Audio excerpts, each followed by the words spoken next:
पारस पत्थर की कहानी बहुत पुरानी बात है। एक किसान था। उसके पास सैकड़ों एकड़ जमीन थी। किसान बूढ़ा हो चला था। उसका एक लड़का था। उसका नाम सुरेश था। एक दिन अचानक जमींदार की मृत्यु हो गई। अब सारी जमीन की देखभाल उसके लड़के सुरेश के ऊपर आ गई। लेकिन सुरेश को खेती बाड़ी और मेहनत करना अच्छा नहीं लगता था। वह जल्द ही बहुत अमीर बनना चाहता था। तभी किसी ने उसे पारस पत्थर के बारे में बतलाया। पारस पत्थर एक ऐसा पत्थर होता है जिसे किसी भी धातु से स्पर्श करने पर वह धातु सोना बन जाती है। सुरेश किसी भी कीमत पर पारस पत्थर पाना चाहता था। उसने पारस पत्थर ढूंढने का बहुत प्रयास किया, किंतु उसे पारस पत्थर कहीं नहीं मिला। पारस पत्थर के लिए उसने कई लोगों से संपर्क किया, किंतु वह पारस पत्थर पाने में असफल रहा। आसपास के ठगों को पता चल गया कि सुरेश किसी भी कीमत पर पारस पत्थर पाना चाहता है। ठगों ने पारस पत्थर का लालच देकर सुरेश से लाखों रुपए ठग लिए। ठगों के बाद सुरेश ढोंगी बाबाओं के जाल में फंस गया। ढोंगी बाबाओं ने भी सुरेश को लालच देकर बहुत सा पैसा ऐंठ लिया। पारस पत्थर के लोभ में सुरेश को बहुत नुकसान हुआ और उसे अपनी कई एकड़ जमीन भी बेचनी पड़ी। सुरेश की पत्नी हमेशा उसे समझाती कि इन सब बातों में मत पड़ो, अपने पास बहुत ज़मीन है, उसी में खेती करो, मेहनत भी किसी पारस पत्थर से कम नहीं है। किंतु सुरेश को तो पारस पत्थर की धुन सवार थी। एक दिन गांव में बहुत पहुंचे हुए संत आए। सभी ने उन्हें अपनी समस्याएं बतलाईं। सुरेश भी अपनी पत्नी के साथ उनसे मिलने गया और उन्हें अपनी समस्या बतलाई। संत सुरेश की बातें सुनकर मुस्कुराए और बोले, मैं जैसा कहूँ वैसा ही करना तो तुम्हें पारस पत्थर अवश्य मिलेगा।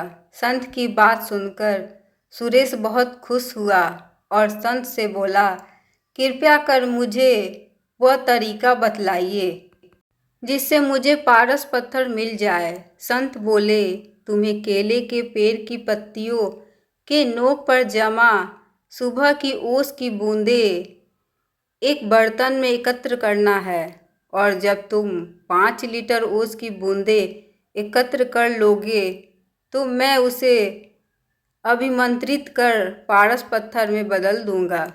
लेकिन याद रहे, ओस की बूंदों में तुम पानी मिलाकर धोखा देने का प्रयास करोगे तो तुम्हारी पूरी मेहनत पर पानी फिर जाएगा और ओस की बूंदें पारस पत्थर नहीं बन पाएंगी।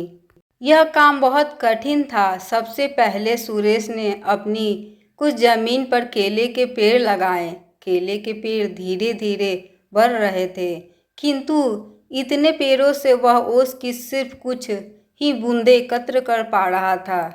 उसे लगा कि इतने केले के पौधों से 5 लीटर ओस एकत्र करने में तो उसे सालों लग जाएंगे। उसने फिर कुछ केले के पौधे और लगाए। इस तरह करते करते उसने अपनी लगभग पूरी जमीन पर केले के पेड़ लगा लिए। सुरेश अब इन केलों के पौधों को पानी देता और उनकी देखभाल करता।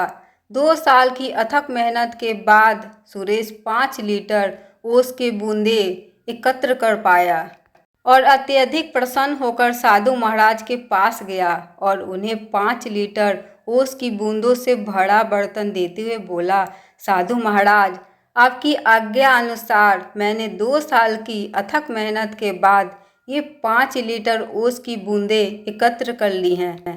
कृपया अब इन्हें पारस पत्थर में बदल दीजिए। साधु महाराज बोले, सुरेश, तुम्हारी मेहनत सराहनीय है। तुम्हें तुम्हारी मेहनत का फल अवश्य मिलेगा। कल जब तुम आओगे तो अपनी पत्नी को भी साथ लाना। सुरेश खुश होकर अपने घर चला गया और पत्नी को सारी बात बतलाई। दूसरे दिन दोनों पति पत्नी जल्दी से उठकर नहा धोकर साधु के पास पहुँचे। साधु ने सुरेश को देखकर कहा, सुरेश, मैंने ओस की बूंदों को पारस पत्थर में बदलने का बहुत प्रयास किया, किंतु मैं उन्हें पारस पत्थर में नहीं बदल सका। यह सुनकर सुरेश बहुत उदास हुआ और साधु से बोला, आपके कहे अनुसार मैंने 2 साल अथक मेहनत करके 5 लीटर ओस की बूंदें एकत्र की, किंतु मेरी मेहनत बेकार गई। आपने भी दूसरे लोगों की तरह मुझसे झूठ बोला। सुरेश की बात सुनकर साधु बोले, बेटा, मेहनत कभी बेकार नहीं जाती। तुम्हारी पत्नी के हाथ में जो पोटली है उसे खोलो। सुरेश ने उसकी पत्नी के हाथ में रखी पोटली खोली तो देखकर दंग रह गया। उसमें सोने चांदी के आभूषण और कीमती रत्न थे। साधु बोले, सुरेश, ये तुम्हारी मेहनत का फल है, जो किसी पारस पत्थर से कम नहीं है। सुरेश ने कहा, यह मेरी मेहनत का फल कैसे हुआ? साधु बोले, तुमने 2 साल से मेहनत करके जो केले के पौधे लगाए थे, 2 साल से उनमें फल भी लग रहे थे, किंतु तुम्हारा पूरा ध्यान पारस पत्थर और ओस की बूंदों पर था और तुमने फलों पर ध्यान ही नहीं दिया।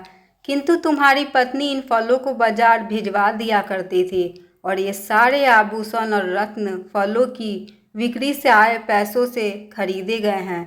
सुरेश ने मुस्कुराते हुए उसकी पत्नी की तरफ देखा और बोला, तुम सही थी जो हमेशा कहती थी कि मेहनत से बड़ा कोई पारस पत्थर नहीं होता। सुरेश साधु की तरफ हाथ जोड़कर बोला, आपने मेरी आंखें खोल दी। अब मैं हमेशा मेहनत करूंगा और पैसा कमाने के लिए कोई शॉर्टकट नहीं अपनाऊंगा। सुरेश अब खूब मेहनत करने लगा और अपनी मेहनत से समाज में खोया रुतबा फिर से प्राप्त कर लिया। इस कहानी से हमें शिक्षा मिलती है कि मेहनत से कुछ भी पाया जा सकता है। अपना कीमती समय देने के लिए बहुत बहुत धन्यवाद। हमारे चैनल को सब्सक्राइब कर ले कि आप हमारे वीडियो को देख सके। ये कहानी कैसी लगी प्लीज़ कमेंट करके ज़रूर बताएं।